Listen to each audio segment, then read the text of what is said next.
नमस्कार, बहुत स्वागत है आप सभी का। आपके साथ मैं हूं सोनल और आप देख रहे हैं हमारा खास कार्यक्रम जिसका नाम है रंगों का त्योहार, संकटों से होंगे पार। जी हाँ, इस बार जो होलिका दहन है वो बेहद स्पेशल होने वाली है, बेहद खास होने वाली है। उसकी वजह ये है कि इस बार जो होलिका दहन है वो 2 मार्च को होगा, जबकि होलिका खेली जाएगी यानी होली खेली जाएगी 4 तारीख को। अब आप ये सोच रहे होंगे कि ऐसा क्यों? ऐसा इसलिए कि इस बार एक तो 3 तारीख को ग्रहण पड़ रहा है और जो होलिका दहन के वक्त भद्रा लगते हैं वो इस बार काफ़ी लंबी है, बड़ी है या कहें। तो ऐसे में ये होलिका दहन जो है इस बार वैसे देखा जाए तो कुछ अलग भी है और एक अलग दृष्टि से बेहद खास भी है। अलग दृष्टि यानी आपकी समस्याओं के निवारण के लिहाज से ये बेहद खास है। तो होलिका दहन हिंदू धर्म का एक प्रमुख उत्सव है, हम सब जानते हैं। फाल्गुन पूर्णिमा की रात्रि को ये मनाया जाता है। ये जो पर्व है वो पौराणिक कथा के मुताबिक भक्त प्रहलाद की रक्षा के लिए भगवान विष्णु ने होलिका के अहंकार का अंत किया था। इसी के लिए होलिका दहन हम मनाते हैं। लेकिन उसके प्रतिरूप में हम अपनी समस्याओं को, यदि हम शत्रु बाधा से पीड़ित हैं तो, यदि हम आर्थिक संकट से पीड़ित हैं तो, यदि हम स्वास्थ्य समस्याओं से पीड़ित हैं क्या, यदि हम अपने पारिवारिक समस्याओं से घिरे हैं, तो ऐसे में ये जो अग्नि प्रज्वलित होती है होलिका दहन के वक्त, उसमें आपको क्या आहुति देनी चाहिए, क्या अर्पण करना चाहिए जिससे आपके इन संकटों का नाश हो। आज अपने इस कार्यक्रम में हम इसी पर बात करने जा रहे हैं और इस कार्यक्रम में हम आपको बहुत विस्तार से बताएंगे कि राशि के अनुसार कौन सी वस्तु अर्पण करनी चाहिए और इसके विशेष महत्व के बारे में भी। इसके लिए मेरे साथ स्टूडियो में मौजूद हैं ज्योतिषाचार्य, अंक शास्त्राचार्य और वास्तुशास्त्राचार्य रूपाली श्रीवास्तव जी। रूपाली जी, बहुत स्वागत है आपका। नमस्कार, आप सभी को रंगों के पर्व होली की हार्दिक शुभकामनाएं। रूपाली जी, सबसे पहले तो यही समझना है आपसे कि इस बार की होलिका दहन बहुत अलग है जी। कैसे? और ये भी है कि 2 तारीख को हम इसे होलिका दहन होगा और 4 मार्च को इसको खेला जाना ज्योतिष शास्त्र के अनुसार ठीक कहा जा रहा है। क्यों?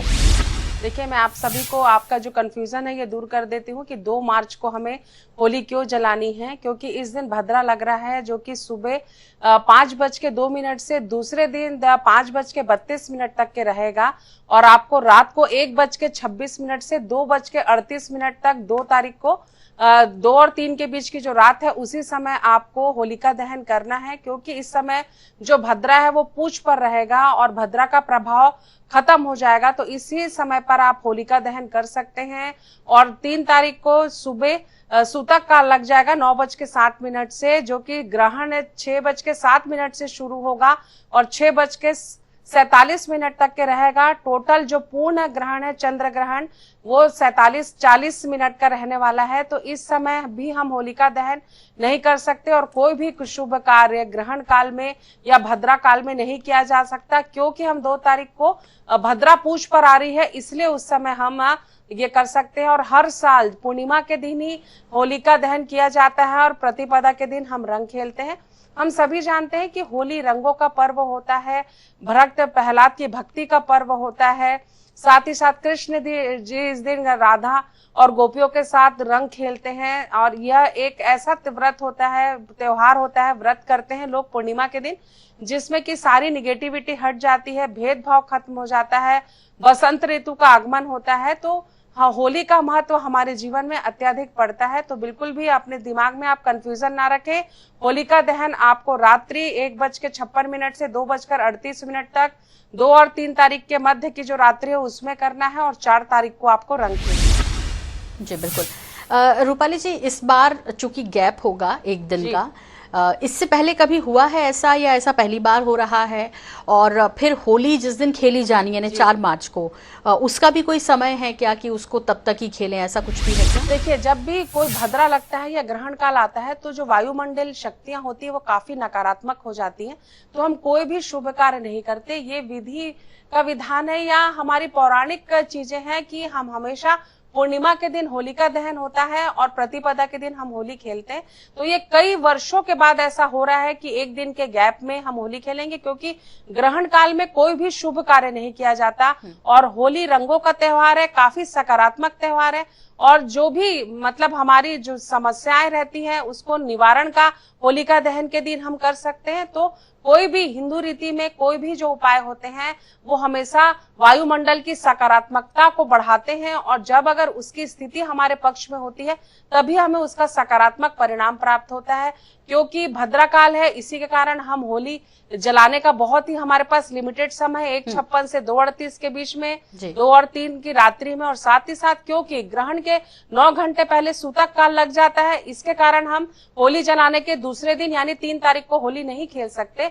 और ग्रहण का प्रभाव भी चंद्र ग्रहण है, वैसे तो चंद्र ग्रहण का प्रभाव रहेगा पूरे रात्रि भर, लेकिन जो मेन चंद्र ग्रहण है वो 40 मिनट का है, जो 6:07 पर लगेगा, और 6:47 पर थोड़ा चंद्र ग्रहण का प्रभाव कम हो जाएगा।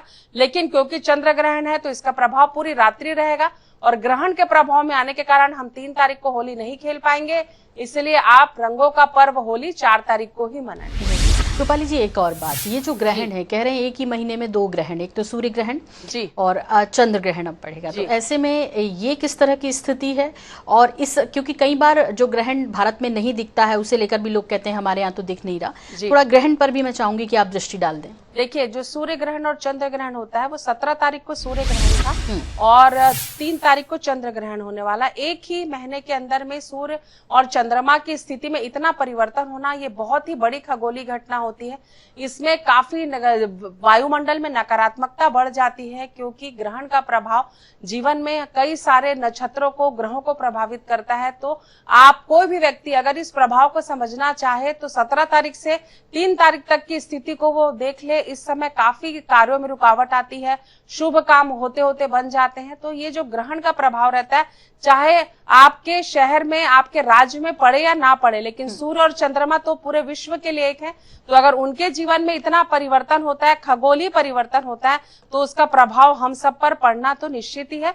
तो कोई भी ग्रहण काल हो उसमें कोई भी शुभ कार्य ना करें, और गर्भवती महिलाएं तो बिल्कुल भी ग्रहण काल के समय बाहर ना आए और ग्रहण की किरणों को ना देखें। बिल्कुल। तो ग्रहण के लिए कोई उपाय है क्या इसमें? और साथ ही साथ देखिए, ग्रहण के लिए सबसे अच्छा उपाय ये है कि जो भी ग्रहण काल का समय है, आप जिस भी ईश्वर पर अपनी विशेष आस्था रखते हैं उनके नाम जप करें, क्योंकि सूतक काल से ही पूजा पाठ बंद कर दी जाती है। सारे खानों की चीजों में तुलसी दल डाल दिया जाता है। घर, मंदिर, दरवाजे सब का जो कपाट है वो बंद कर दिए जाते हैं, क्योंकि नकारात्मकता जो चंद्र की किरणों की है वो ईश्वर को भी ना पहुंचे या हमारे घर में भी ना पहुंचे, इसलिए सारे भगवान को ढक दिया जाता है। घर में जो भी खाने पीने की चीजें होती है उसमें तुलसी जल डाल दिया जाता है।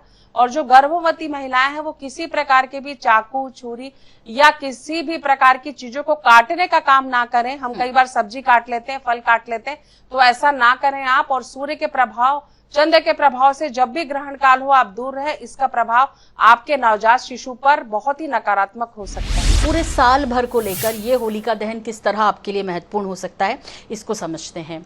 तो आइए सबसे पहले जान लेते हैं मेष राशि वालों के बारे में, कि मेष राशि वाले जो जातक हैं उनको होलिका दहन में वो कौन सी वस्तुएं अर्पण करनी चाहिए जिससे कि उनकी जो समस्याएं हैं वो दूर हो। रूपाली, देखिए, जो मेष राशि के जातक हैं उन्हें इस दिन काली मिर्च हवन में डालनी चाहिए जो होलिका दहन होता है, क्योंकि अच्छाई की जीत होती है, बुराई का नाश होता है। जो होलिका की अग्नि होती है उसमें आप अपनी अगर कोई भी परेशानी आपके जीवन में है, तो अगर आप अपनी राशियों के अनुसार ये उपाय करते हैं तो उसका प्रभाव आपको वर्ष भर दिखाई देगा। होलिका दहन अपने आप में बहुत ही शुद्ध और सात्विक होता है। तो आप काली मिर्च अपने ऊपर से 7 बार उतार कर डालें, इससे आपके स्वास्थ्य में आपको अप्रत्याशित लाभ महसूस होगा। चलिए अब वृषभ राशि वालों के बारे में जान लेते हैं कि वृषभ राशि वालों को क्या अर्पण करना चाहिए होलिका में कि उनकी समस्याएं दूर हो। वृषभ राशि वालों को सफेद चंदन अर्पित करना चाहिए, होलिका दहन में ये डालना चाहिए। इससे आपके जीवन में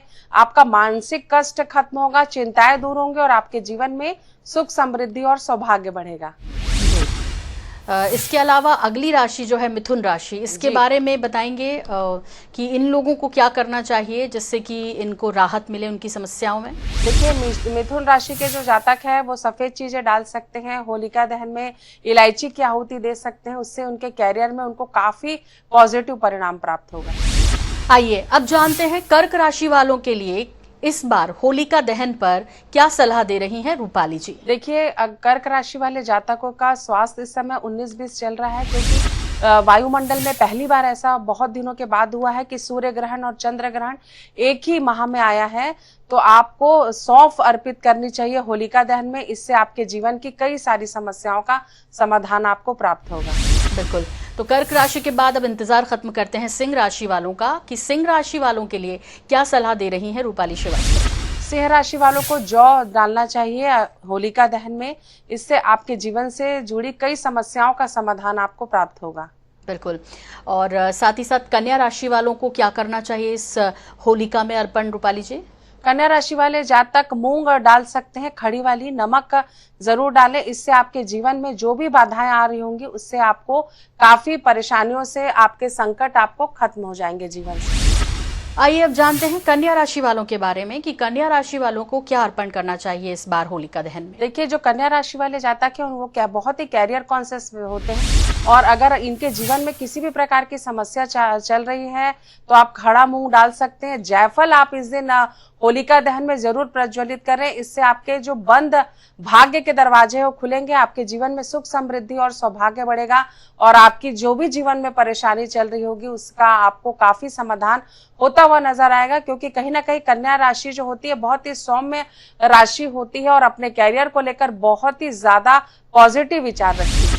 चलिए, तो कन्या राशि वाले पॉजिटिव हैं, सकारात्मकता बनी रहे इसके लिए जो उपाय बताए हैं उन्हें जरूर कीजिएगा। अब अगली राशि तुला राशि। तुला राशि वालों के लिए इस बार की होली जो है वो कैसे खास हो सकती है, या न सिर्फ होली बल्कि पूरा साल कैसे खुशहाल भरा हो सकता है, जानते हैं रूपाली। देखिए, जो तुला राशि के जातक हैं वो अपने जीवन से अगर नकारात्मक शक्तियों को हटाना चाहते हैं, क्योंकि आज के जीवन में हमेशा ऐसा होता है कि हम कोई भी कार्य को संपन्न करते हैं तो उसमें हमको बहुत सारी रुकावटें आती हैं, जीवन में कई सारी परेशानियां होती हैं, हम लगातार प्रयास करते हैं लेकिन सफल नहीं हो पाते। तो अगर आपके जीवन में भी इस प्रकार की कोई भी समस्या चल रही है तो आप होलिका दहन में हल्दी और काले तिल जरूर प्रज्वलित करें। होलिका दहन में अपने ऊपर से 7 बार उतार कर काला तिल और हल्दी की गांठें डालें। इससे आपके जीवन में धन का आगमन बढ़ेगा और आपके कार्यों में जो भी रुकावटें आ रही होंगी आपको उसका समाधान होता हुआ दिखाई देगा। चलिए, तो तुला के बाद अब इंतजार कर रहे हैं वृश्चिक राशि के जातक कि उनको इस बार रूपाली जी की क्या सलाह है होलिका दहन के लिए। वृश्चिक राशि के जो जातक होते हैं उनको कहीं ना कहीं शनि का प्रभाव भी अभी बहुत ज्यादा परेशान कर रहा है। तो आपके जीवन में इस प्रकार की कोई भी समस्या चल रही है कि आपको लगता है कि आपको लगातार स्वास्थ्य की समस्या आ रही है, आपका वैवाहिक जीवन डिस्टर्ब चल रहा है या आपके जीवन की समस्याएं खत्म ही नहीं हो रही है, छोटी मोटी दुर्घटनाएं हो रही हैं, तो ये अचूक उपाय आप इस महत्वपूर्ण दिन कर सकते हैं। आप अपने ऊपर से 7 बार पीली सरसों उतार कर होलिका दहन पर डालें। बदासे भी आप डाल सकते हैं, इससे आपको अप्रत्याशित लाभ होने की संभावनाएं बढ़ेंगी। चलिए, तो वृश्चिक राशि वालों के बारे में बहुत विस्तार से बताया रूपाली जी ने। अब धनु वाले ये सोच रहे होंगे जाहिर तौर पे कि वो क्या अर्पण करें कि उनके जीवन की समस्याएं खत्म हो जाएं। रूपाली जी, जो धनु राशि है उनके जीवन में भी अभी शनि देव का प्रकोप चल रहा है। तो अपने जीवन में सबसे पहले तो आप अपने कर्मों में सुधार करें। साथ ही साथ इस दिन आप सफेद चावल, काला तिल जरूर होलिका दहन कर डालें। इससे आपके कार्यों में आ रही रुकावटें दूर होंगी।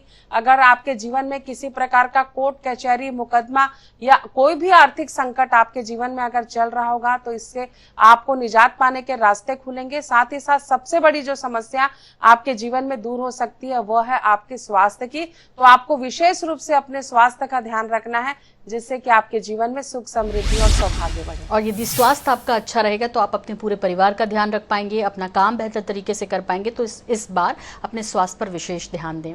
अब अगली राशि मकर राशि। मकर राशि वालों के बारे में जानते हैं कि इन्हें क्या सलाह दे रही हैं रूपाली श्रीवास्तव। देखिए, जो मकर राशि के जातक है उन्हें विधारा की जड़ जो होती है और हल्दी की गांठें और काला तिल होलिका दहन में डालना चाहिए। इससे उनके जीवन में आ रही, अगर शिक्षक के क्षेत्र से आप जुड़े हैं, आप शिक्षक हैं, साथ ही साथ आप कोई कॉम्पिटिटिव एग्जाम दे रहे हैं और लगातार प्रयास करने के बाद भी आपको कई वर्षों से सफलता नहीं मिल रही है, तो आप मेहनत तो करें, पढ़ाई आपको करनी है, लेकिन ये अचूक जो मुहूर्त होता है उस समय अगर हम कोई भी उपाय करते हैं तो उसका परिणाम हमें वर्ष भर प्राप्त होता है। तो ये उपाय आप जरूर करें। इससे आपके जीवन में शनि देव का प्रकोप भी कम होगा और आपके कार्यों में आ रही बाधाएं भी दूर होंगी। चलिए, अब जानते हैं कुंभ वालों के बारे में कि कुंभ राशि के जातकों को इस बार अर्पण क्या करना चाहिए होलिका में। देखिए, कुंभ राशि के जो जातक हैं वो मूंग की दाल और काले तिल को मिक्स कर ले, उसमें सरसों का तेल मिला ले और होलिका दहन पर वो डालें। इससे उनके जीवन में, उनके कार्यों में जो समस्या आ रही थी, खासकर आपके वैवाहिक जीवन और प्रेम संबंधों में बहुत दिनों से जो समस्या चल रही है, आपका मन जो विचलित रहता है, उससे अगर आपको निजात पाना है तो ये उपाय आप अवश्य करें। इससे होलिका की अग्नि में भस्म होकर आपके जीवन की समस्याएं भी खत्म होने की तरफ आप आगे बढ़ेंगे। बिल्कुल। अब अगली राशि और आखिरी राशि मीन राशि वालों का इंतजार खत्म करते हैं और आइए जान लेते हैं कि आप होलिका दहन में क्या अर्पण करें कि आपके जीवन की तमाम समस्याएं खत्म हो जाएं।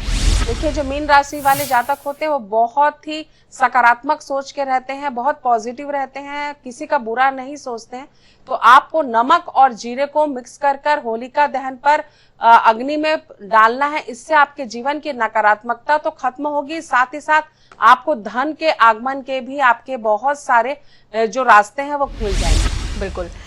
रूपाली जी, हमने राशि अनुसार तो बताया अपने जातकों को कि भाई आपको क्या क्या अर्पण करना चाहिए अपनी राशि अनुसार जी। लेकिन समझ लीजिए कि किसी को अपनी राशि के बारे में जानकारी नहीं है या उनको कई तरह की समस्याओं ने घेर रखा है और एक सभी लोग परिवार के मिलकर यदि पूजा करते हैं, होलिका दहन में हिस्सा लेते हैं, तो उन्हें अपनी थाली में, मतलब पूजा की थाली में क्या क्या जरूर रखना चाहिए और जो अलग अलग समस्याएं, चाहे वो धन की हो, स्वास्थ्य की हो, उन्नति चाहते हों, तो उन्हें किस तरह की पूजा करनी चाहिए उसे? देखिए, जिस दिन हम होलिका दहन करते हैं तो मैं पहले आपको बता देती हूँ कि कॉमन हमें क्या क्या चीजें होलिका दहन में डालनी चाहिए। तो इस दिन सबसे पहले अगर आपको आर्थिक रूप से परेशानी रहती है तो आप एक सूखा नारियल लें, उसे बीच से कट कर लें और उसमें आप गुड़ और चीनी मिलाकर होलिका दहन में डालें। इससे आपके जीवन का आर्थिक संकट खत्म होगा। साथ ही साथ अगर आपको लगता है कि आप बहुत लंबी बीमारी के साथ सफर कर रहे हैं तो कपूर और इलायची होलिका दहन में डालें। इससे आपके जीवन में अगर किसी भी प्रकार की कोई भी बीमारी होगी तो आपको उससे काफी पॉजिटिव चेंजेस महसूस होंगे और आपको रोग से मुक्ति मिलने की तरफ आप आगे बढ़ेंगे। साथ ही साथ आपको लगता है कि आपके घर में हमेशा नकारात्मक शक्तियों का प्रभाव रहता है या वातावरण हमेशा खिंचाव भरा रहता है या आप अपने किसी भी कार्य को करने के लिए जाते हैं तो आपको सफलता नहीं मिलती, तो होलिका जिस दिन दहन होती है, जिस दिन पूर्णिमा का दिन रहता है, आप अपने घर के मुख्य द्वार पर दोनों तरफ सरसों तेल का दीपक जरूर प्रज्वलित करें। उसमें आप कुछ काली मिर्ची, कपूर और लौंग भी डाल सकते हैं। इससे आपके घर का जो वातावरण है वो काफी सकारात्मक हो जाएगा। और साथ ही साथ हमारे जीवन की एक सबसे बड़ी प्रॉब्लम ये भी होती है कि जब हमारे घर में युवक युवती विवाह के लिए मौजूद रहते हैं लेकिन उनके लिए सही वर और कन्या नहीं मिल पाता है और घर वाले परेशान रहते हैं, खासकर वर और कन्या भी परेशान हो जाते हैं। तो अगर आप भी इस प्रकार की किसी भी प्रॉब्लम के साथ सफर कर रहे हैं तो ये अचूक उपाय आपके लिए है। आप बदाशे में घी डालकर, शुद्ध घी जो है होलिका दहन में डालें। इससे आपके जीवन की काफी नकारात्मकता दूर होगी और आपके विवाह के योग बनेंगे। साथ ही साथ अगर आपको ऐसा लगता है कि आपके जीवन में काफी नजर दोष है और लाख प्रयास के बाद भी आपको सफलता नहीं मिलती, तो जब होलिका दहन हो जाए तो उसकी राख अवश्य अपने घर पर लेकर आए। साथ ही साथ उसका तिलक करें और इस राख को अपने घर में एक लाल या पीले कपड़े पर लपेटकर अपने पूजा स्थल पर रखें। आप देखेंगे कि आपके जीवन से साल भर के अंदर ही सारा नकारात्मक प्रभाव आपके जीवन से चला जाएगा और सुख, समृद्धि और सौभाग्य आपके जीवन में बढ़ने लगेगा। रूपाली जी, ये जो आपने टीके लगाने की बात की है, जो राख है उससे, वो सभी परिवारजन लगा सकते हैं? जी बिल्कुल। और अगर आपके परिवार में किसी का स्वास्थ्य ठीक नहीं रहता तो जिस जगह भी उनका शयन कक्ष हो उसमें चारों तरफ ये राख आप डाल दें। आप देखेंगे काफी सकारात्मक परिवर्तन आएगा उनके जीवन में। जी बिल्कुल। उस दिन पूड़ियाँ वगैरह भी बनाई जाती हैं, वो भी अर्पण की जाती हैं और परिक्रमा भी लगाई जाती है। तो कितनी परिक्रमा जरूर करनी चाहिए? आप 7, 11 या 21 परिक्रमा लगा सकते हैं। गोबर के उपले बनाए जाते हैं। नारियल को अपने ऊपर से 7 बार एंटी क्लॉकवाइज उतार कर डालने का भी बहुत ही मतलब हमारी परंपरा है कि हम नारियल को उतार कर डालते हैं। सूखा नारियल? जी, सूखा भी डाल सकते हैं, आप जटा वाला नारियल भी डाल सकते हैं। इससे हमारे को किसी भी प्रकार की अगर नजर लगती है तो होलिका की जो अग्नि होती है उसमें जलकर वो भस्म हो जाती है। साथ ही साथ बदासे डालने का, जौ डालने का भी इसमें बहुत ज्यादा विधान है, क्योंकि ये एक ऐसा दिन होता है कि जिसमें आप अपने जीवन में अपनी आर्थिक, शारीरिक, मानसिक, वैवाहिक ये सारी समस्याओं का समाधान आप एक ही होलिका दहन की एक परिक्रमा करके और इन चीजों को डालकर आप उसको समस्या का समाधान प्राप्त कर सकते हैं। बस आवश्यकता होती है हमारी श्रद्धा और विश्वास की, क्योंकि जितना ज्यादा आप श्रद्धा और विश्वास के साथ ये कार्य करेंगे उतने ज्यादा आपको सफलता के रास्ते खुलते हुए नजर। बिल्कुल, और शायद इसीलिए होली में जहाँ रंगों की दुकानें सजती हैं वहाँ वो शक्कर की मालाएं जो है, शक्कर से बनी हुई पेठा जैसा उसकी मालाएं मिलती हैं और उसे भी होलिका में अर्पण किया जाता है। साथ ही साथ गेहूं की बालियों का क्या महत्व रहता है? रूपाली जी कहते हैं कि उनको सेक कर या हल्का सा भून कर फिर घर में लाकर रखना चाहिए, वो किस लिए किया जाता है? देखिए, वो इसलिए किया जाता है क्योंकि कहीं ना कहीं गेहूं की जो बालियां होती हैं, या आपने देखा होगा जो चना होता है उसको भी सेक के उसका होरा हम घर लेके जाते हैं। ये क्योंकि बसंत ऋतु का आगमन होता है, तो ये उपाय इसलिए किया जाता है कि हमारे घर में अन्नपूर्णा माता की कृपा बनी रहे और कभी भी धन्य धान्य की कमी ना हो। चलिए, तो घबराना बिल्कुल भी नहीं है, लेकिन हाँ, भगवान का नाम जरूर जपते रहें। साथ ही साथ जो होली पर बनाया जाता है ना, गुजिया, पपड़ी और तमाम चीज़ें, तो इस बार आप खाने और पानी वगैरह में तो डालेंगे ही तुलसी के पत्ते, लेकिन यहाँ भी तुलसी दल को डाल दें ताकि वो भी सुरक्षित रहे, क्योंकि आप 2 को ही जो है होलिका दहन करेंगे और 4 को फिर रंग खेलेंगे। तो रूपाली जी, बहुत शुक्रिया आपका कि आपने इतनी महत्वपूर्ण जानकारी हमारे दर्शकों के साथ साझा की है, और साथ ही साथ INS 24/7 की तरफ से आप सभी लोगों को होलिका दहन और रंगों के इस त्योहार के लिए ढेर सारी शुभकामनाएं। फिलहाल हम दोनों को दीजिए इजाजत। नमस्कार।